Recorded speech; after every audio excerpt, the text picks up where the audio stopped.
Good morning, ladies and gentlemen, and welcome to today's special edition of Workplace Ethics Matters.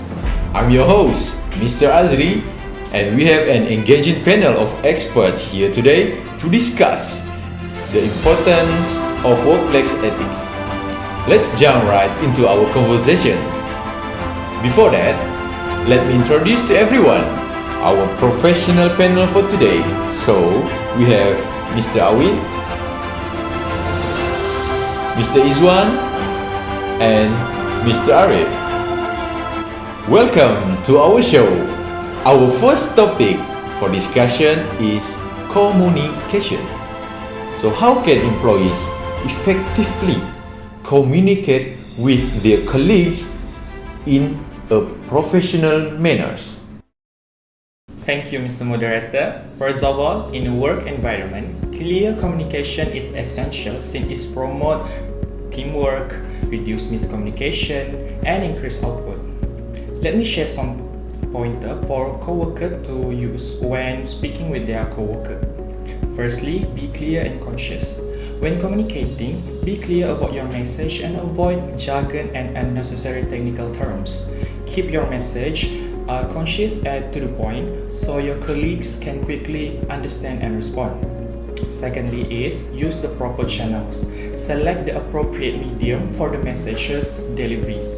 Instant messaging or face-to-face talk are better for rapid queries or discussion than email is for true information and formal communication. Recognize and respect your coworker, choosing communication channels. Last but not least is be mindful of tone. The way of message is received is significantly influenced by its tone. Maintain a polite and professional demeanor and refrain from using harsh or hostile words.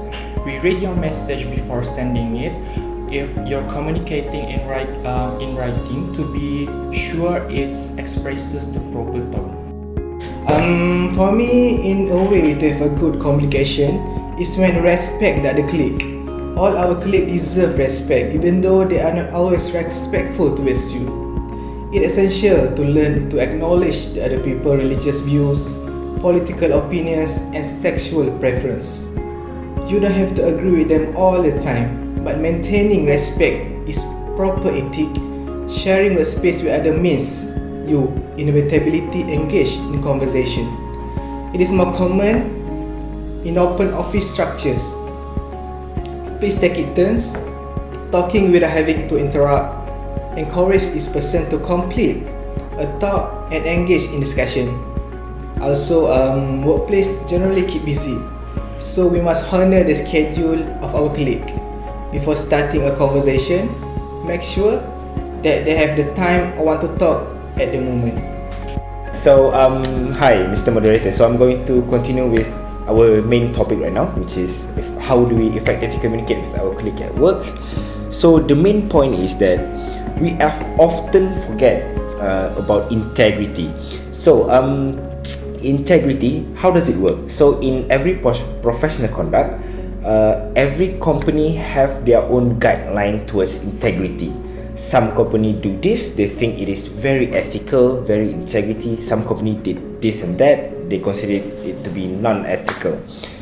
But then, I'm going to say it in the most general view as we can, which is where honesty, transparency, or how should I say, respecting our colleagues at work.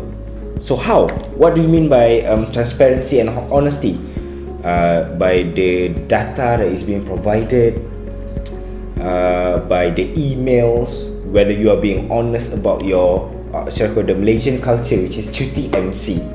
But then I'm going to say that professionalism in this workplace, it is deeply enrooted within our integrity and ethics around workplace. It means that conducting ourselves is, like I said, honesty, transparency, and moral compass. So we must uphold this value. Why should I say it's important? So that the company can even more large margin of how should I say, profit. So then the employees can benefit more towards the upcoming, tasks and so on. They will feel more motivated. That's what I can say for now. Wow, great insights. Our next topic centers around professional appearance. So how much emphasis should be placed on dressing appropriately in the workplace? The importance given dressing professionally at work might change based on the sector, corporate culture, and particular job requirements. Although business dress codes have changed throughout time, it is still crucial to maintain a professional appearance for a number of reasons, such as reflecting company values. Many companies have formal dress rules or guidelines that reflect their brand values or accepted company practices. Following the rules promote consistency and display the professionalism and ideals of the company. Other than that, professional appearance also show a credibility and perception. Our appearance can affect how other people view us professionally.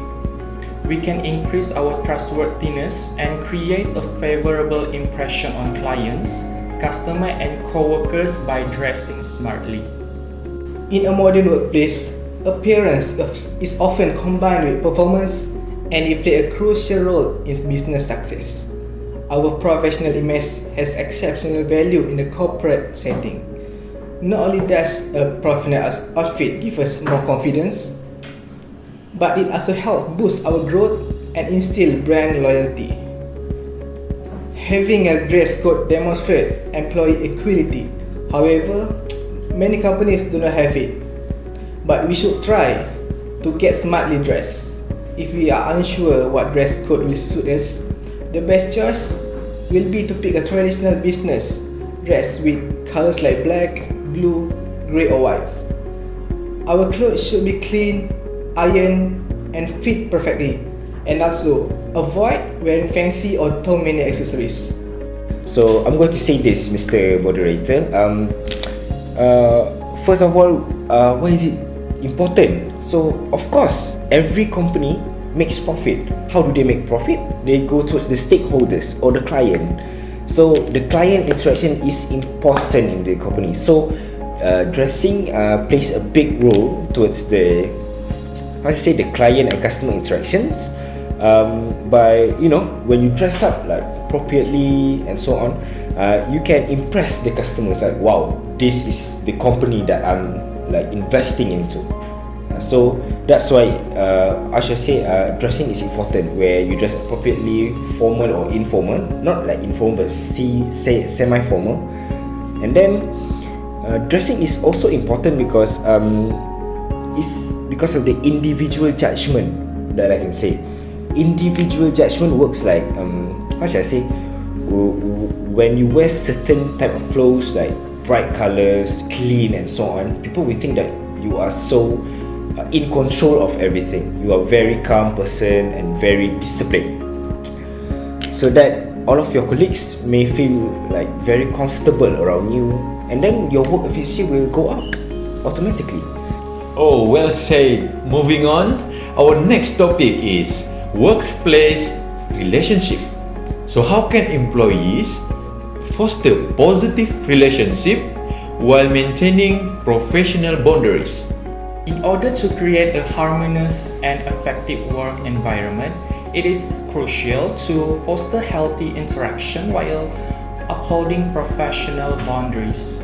Let me share some tips on how the employees can achieve this balance. Firstly is respect for personal space and privacy. Be aware of our own boundaries and show consideration for those of coworkers. Respect their privacy and refrain from interfering in their personal affairs. Put your attention on developing businesses, relationship based on respect and common objective. Other than that is be mindful of social interactions. Participate in social gathering at works such as team lunch or after-hour activities. but keep your professional boundaries in mind. Avoid having rude or inappropriate conversation and exercise caution while disclosing too much personal information. During social encounters, be considerate of the boundaries and comfort zone of others. To have a good relationship, you must have good communication. Like I said before, we must show respect to the others. In an office or work environment, respectfully interacting with others can reduce the conflict and increase the overall attitude of everyone involved. We can show respect to others' time by following a schedule or displaying a respect for their privacy, such as by knocking on the door before entering a room. This shows that you prioritize others' feeling and preference, and also can result in being an invaluable team members at the workplace. So first of all, we need to be collaborative and supportive towards our friends, or should I say colleagues. So I would say that when you are working with your colleagues in a team to like doing a big project or small project, we need to share our resources. Like for instance, like the other day, like when I was working, this is an example. One of my colleagues' laptops broke down, so I offer him the offer letter from the company to ask to apply the company's new laptop services. Then, how should I say, it is important to maintain the professional objective and avoid favoritism. This is what I call what like the Malay people call it the word pilih kasih. We can't be favoritism towards our colleagues at the workplace, because it shall bring up the office politics. Why? Because sometimes people being nice or being favoritism, they often find for promotions or another offer letter, another pay raise. So it's not going to provide a positive relationship in the company. Alright, thank you experts for sharing your valuable insight on workplace ethics.